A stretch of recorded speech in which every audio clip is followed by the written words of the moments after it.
Whew, it's been a long time. Time to pull this thing out the garage. Well, pull it out of this pile of junk that's sitting here and revive it for Halloween. Need some batteries. I'll get into the story in a minute once I get it out, so stay tuned.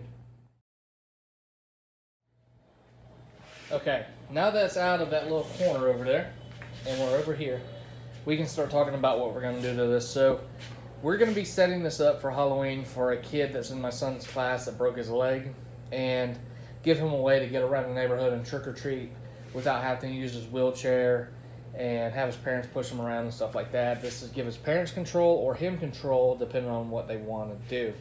So I thought this would be a cool way to do it. They were down for it, so we're going to revive this. Now, we are going to wire these all in parallel. So we're going to put 3 batteries in it. It's already wired for 2, but I'm going to cut that out, start fresh.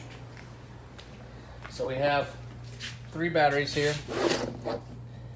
12 volts, or 7 amp hour. I believe they're all 7 amp. Yep. 12 volts, 7 amp hour. So that gives us a total of 12 volts at 21 amp hours. And I've checked all of these for voltage. My voltmeter, I don't know if I can do this one-handed or not. 12.45, 12.65, and 12.74. Now these batteries, guys, this is a Neptune. A Neptune, and this is a long way. Both these batteries are awesome. Both these brands, they last forever. These batteries are 3 years old, and I haven't had these batteries on charge in over a year, and they're still holding charge. They'll still charge up just fine. We're going to use the standard charging port with the standard charger. It's going to be a very slow trickle charge. So what it'll do is, being in parallel, it's gonna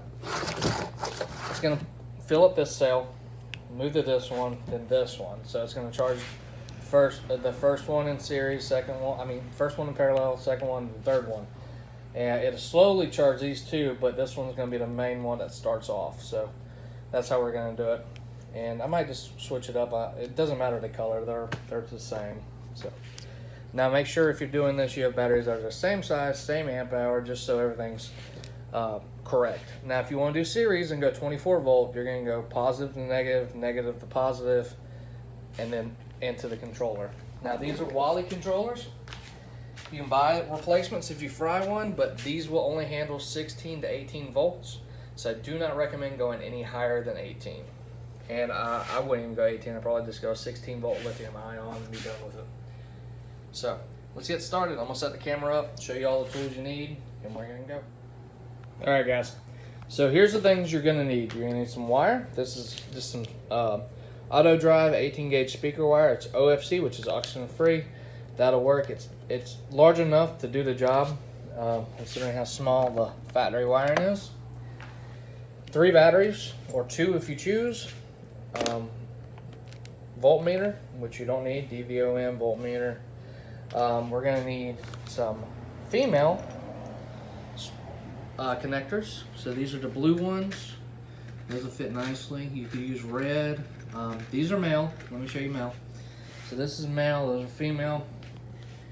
These are male ends, so we need female. And we'll have to, for them click on, they just slide right in. And if they're a little loose, you can always just squeeze down on them and tighten them up. You're gonna need strippers and crimpers and some zip ties to tidy it all up. And that should be everything. So let me go ahead and mount this camera up. We're gonna mock fit where the batteries are gonna go, and then run our wires, and then we'll connect it all up and test it. Okay, so we have one in the factory location right here. We have one over here. And I know it doesn't fit perfect, but this will do. You could cut this out and set it in there, but that right there is honestly not bad. These RC cars, they don't go super fast, so it's not going to bounce out. But what I will do is drill some holes on the side and run some of these zip ties over it. That way I can put it in there just firm enough, and it'd be good to go. So we're gonna go red to red to red to red, and then we're gonna go black to black to black to black. So negative is black, positive is red. Let's get started.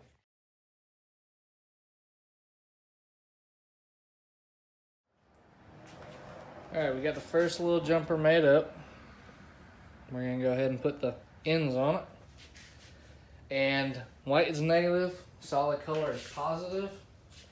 You can do whatever you find handy for you, but in the electrical industry, white is neutral or negative, and solid is positive.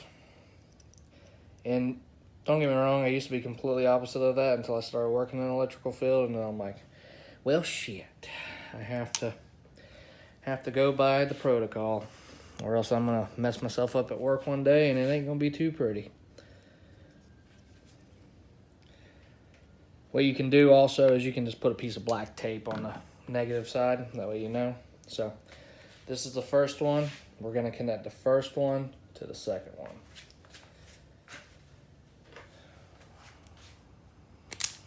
So strip just a little bit more on the second one, the second end. That way you can attach these two wires. And this will make more sense as you do it. So we're gonna do the white on white. And what I'm talking about, there's a white line on these. Now, depending on what kind of wire you use, it could be just red and black wire.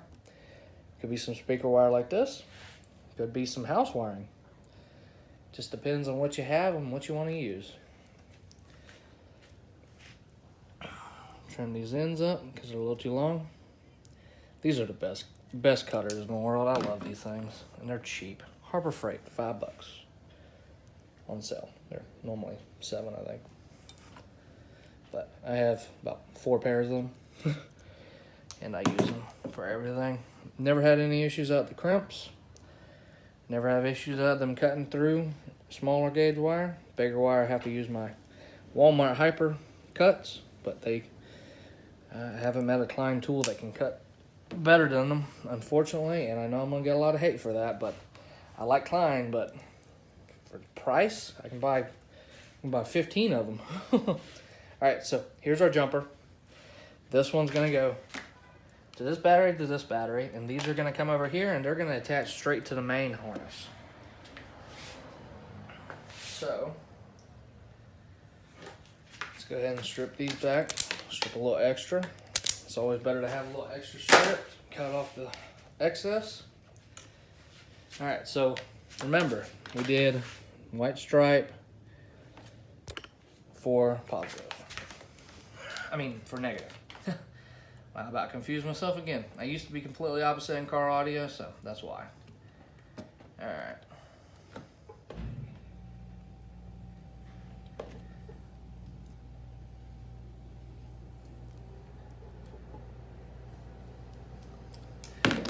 And yes, I know I'm gonna get comments before y'all even say it, but why didn't you just add a car battery or a lawnmower battery? Well, you can do that. It's 12 volts. It's gonna have a lot more amp hour, but it's also a lot heavier, and this car doesn't have a lot of torque.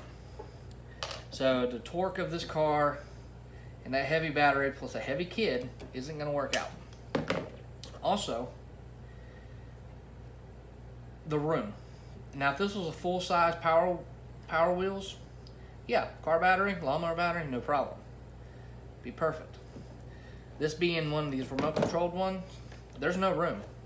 The back seat, no room. Under here, yeah, I could cut out some stuff and put a lawnmower battery sideways or a sealed gel battery, but in all honesty, it's not worth all that when I have these batteries that were pretty cheap. I can buy 2 of these batteries for $20, $25 online, and they last a long time. Plus, they're sealed. They're not a car battery that's not sealed or a lawnmower battery that's not sealed. Now, I could get gel car audio and lawnmower batteries, but you're talking a lot of money, or ATV battery. So that is why we went this route. Now, let me zoom in for y'all. Here's what we're gonna do. Make sure these don't touch. All right, negative on the negative, positive on the positive. Remember, negative, positive. Same thing down here. Negative, positive. And there you have it, guys. We're going to come over here. These batteries will all bleed down and equal out. Let's get our voltmeter. Direct current.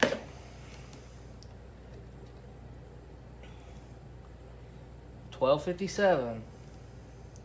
1258. 1258. They all have equalized, so the load is shared equally. Like I said, when you charge it, this one's going to charge. It's going to drain to this one and then this one. So it's going to slowly migrate to that last battery. And if you have a house, like a car battery charger or something, you could hook it directly on here and be good to go too. So that's how to hook up 3 batteries for longer range, guys. I know it's not the best video out there, but it will get you started. And go ahead and close this. Let me see if the controller's got some batteries in it. Little remote control takes AAA's. Turn her on.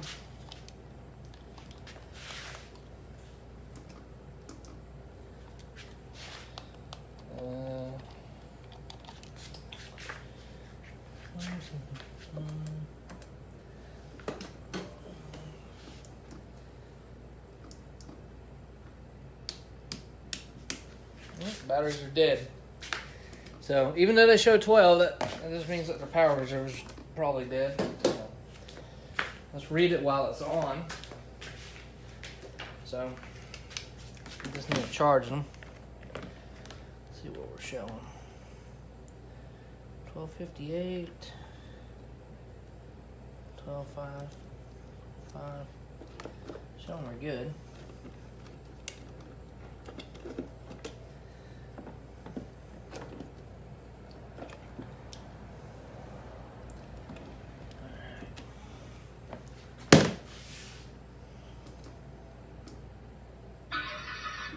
The button's bad. There we go. Okay. The button hadn't been using so long it stopped working. That's new. I was thinking the batteries had drained down. So, super simple. It'll work. Alright guys, I'll catch y'all in the next video. If you like this video, make sure to hit that like button. And as always, subscribe to the channel. It really helps us out. And if there's content you want to see like this, just go ahead and drop a comment below, and I'll definitely help y'all out and make some new content.